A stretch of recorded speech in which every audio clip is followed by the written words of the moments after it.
So let me tell you something. The idea of the American trailer park is still alive and well. And I don't mean that figuratively or narratively. I mean that literally. And it's not necessarily us to blame for it. There's been a status collapse in America. And I think that's people talk about America being broken. And I say we're not broken. America is splintered, right?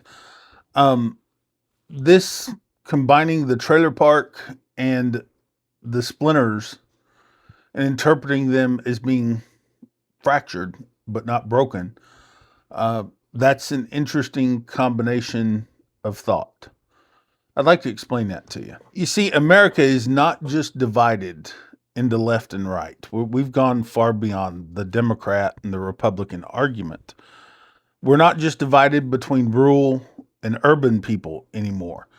That used to be the case, but not so much anymore. But America has splintered into this separate moral collapse, right? This economic, cultural divide, this religious divide, all of these different divides. And I don't believe that the femur is broken in just one place, right? That it's, you know, this has little fractures in it, little splinters, and that makes us weaker in general. And we have to figure out how to repair that fractured femur of American society, because the femur is not broken, it's fractured. And it takes a lot to break that big, thick, heavy bone of the American physiology. I think when I talk about the American trailer park, right, we're not talking about the literal trailer park. We're not talking about that. We're talking about the cultural trailer park of America, not the poor one, not the rundown one, not the one that you think of, right? That Netflix shows you. This is a very different trailer park. It represents a country where people are tired, where people are wore out. The middle class do have some income, but they're also carrying much more debt these days.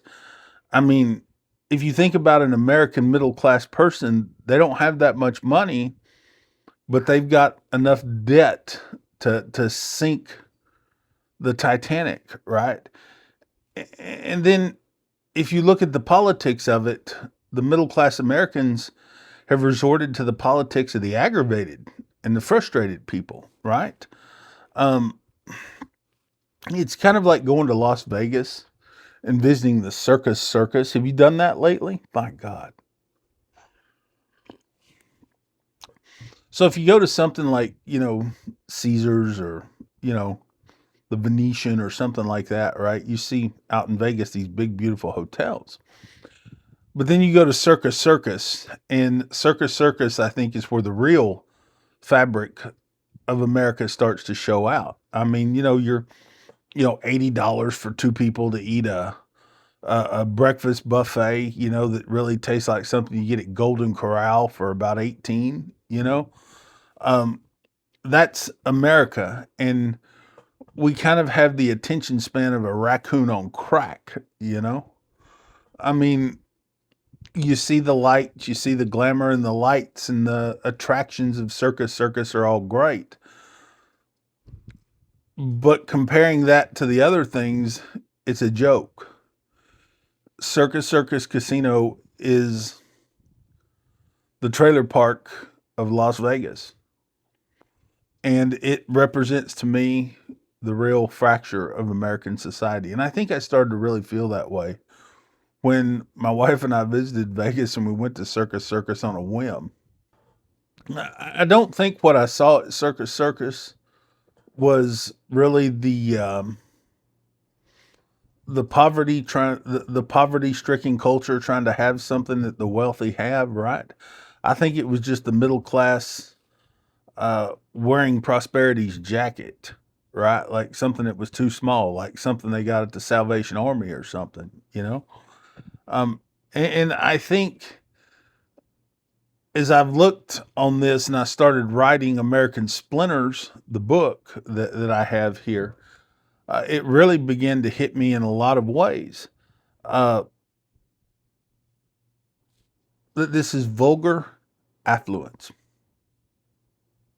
Yeah, vulgar affluence. You see, we want to think that America just split between the rich and the poor and the urban and the rural, and that's not what happened. It split because of the status of the American culture, of the society. People who once had responsibility, who had once had moral character, who once had idealism, those people have been shut out by the new normal.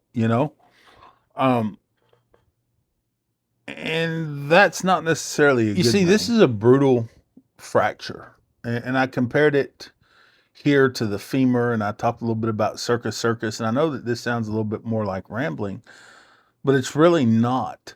America, how would you say this in an interesting thought process? It's a brutal fracture. Once money becomes detached from virtue, right? We used to be a kind of virtuous society. Now I don't think so anymore.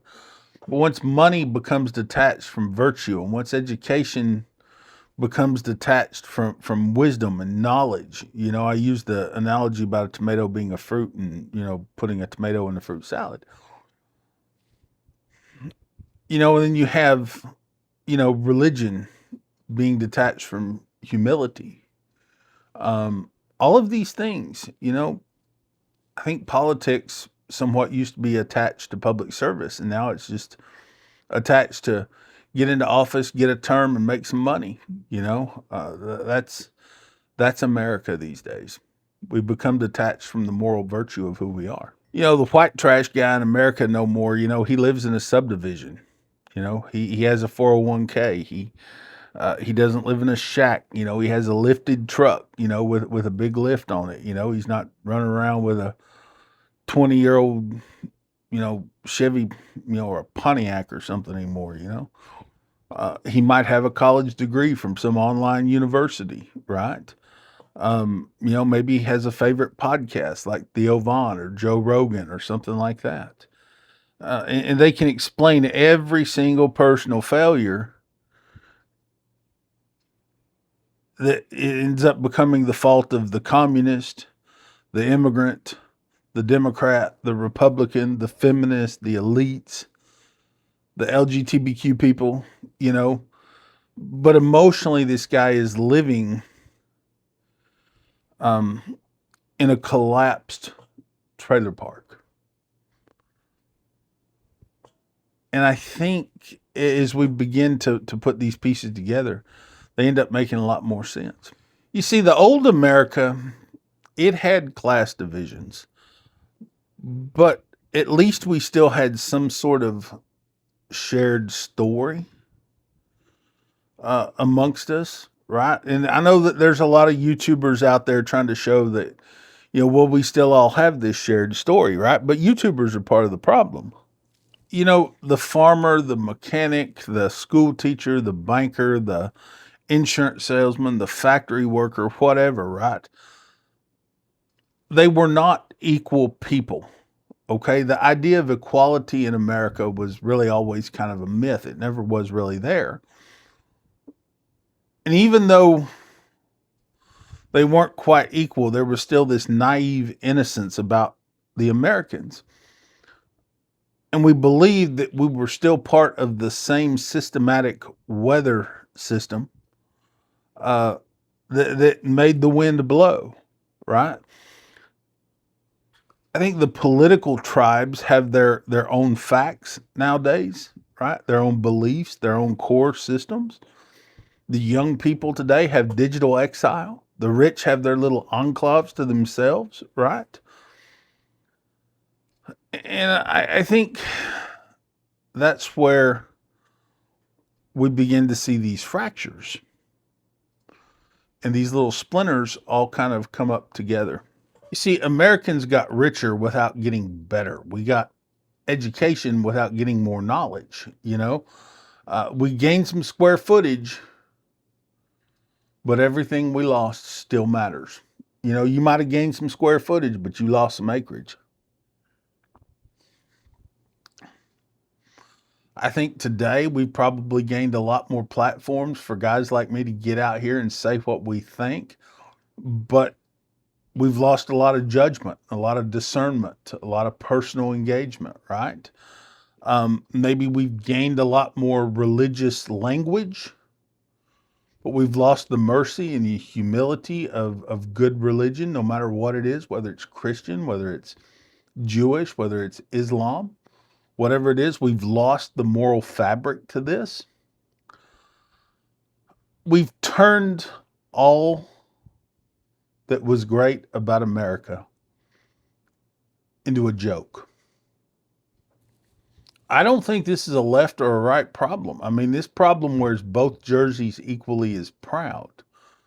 This is not an urban versus rural problem. This is not a religious versus religious problem. My religion is more holier than your religion. That's not what this thing is about. What this thing is about is we have to take these jerseys with other people's names, Democrat and Republican, and stop wearing them like a badge of honor, like an identity, because our identity is far more broad than just two opposing jerseys with other people's names on them. America did not become divided. That's not what we did. We became decivilized in a way that really matters and in a way that a lot of people don't understand. I Decivilization is a splinter, not a complete all out brokenness. And I think that we can come back to that and think we can fix this. So I think maybe by looking at this as a fractured femur or whatever versus being a broken bone is a better way of saying it than a trailer park. And I know I've used the trailer park as an analogy for many, many, many years now, probably because I was born and raised in trailers, right? Um, we're a different group of people today. And we have to figure out how we're going to bring these two groups back to the table. And I know that the billionaires and the insurance lobbies and the healthcare lobbies and the attorneys lobbies and all this stuff doesn't want to bring us together. They want to keep people like me silenced. They want to keep us in the circus so they can go play at the Venetian or whatever. I personally am more comfortable at circus. I don't like it, but I'm more comfortable there because that's my people. Poor people did not ruin America. Rich people did not ruin America. The middle class did not ruin America. Idiots ruined America. It's that simple. And idiots are found everywhere. America has splintered because the basic agreements that we once had that made us good, decent Americans have splintered. America is not broken. I've said that a million times. And I think that the old class system that we had broke. I think it just broke into a million pieces. It did not produce equality the way that we wanted it to, the way that we thought it would. It ended up producing resentment with financing. And that's not a good place to be, folks. The reality of this is the poor were blamed for being trashy. The rich were excused for being predatory, for being abusive to the middle class and to the poor, right?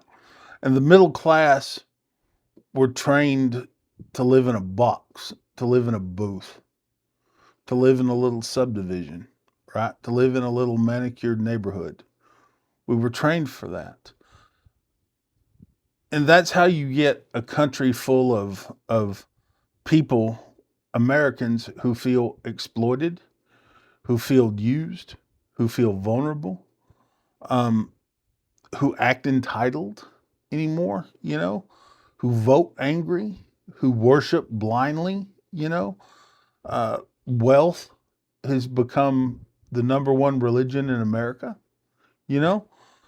We don't trust our neighbors. This is how we get to this point. And I think lamenting about the trailer park is an interesting thing, right? And we can use that to diagnose the explosion that caused all these little fractures within ourselves. America feels trashier today than it ever did. Uh, because yes, our country has splintered. Our country has fallen apart, and we've broken ourselves in these isolated little tribes of us versus them, right? There's no longer discipline amongst the class culture. There's no morality. There's no social acceptance. There's no economic tie between the classes anymore, if there ever was. And politically, we're morally bankrupt. And I think that we have, for me, going through and writing this book helped me understand the lines on the map a little bit better. My name is Matt Pierce. I know this has been a long, drawn out kind of vlog talking about this thing, but I want you to really listen.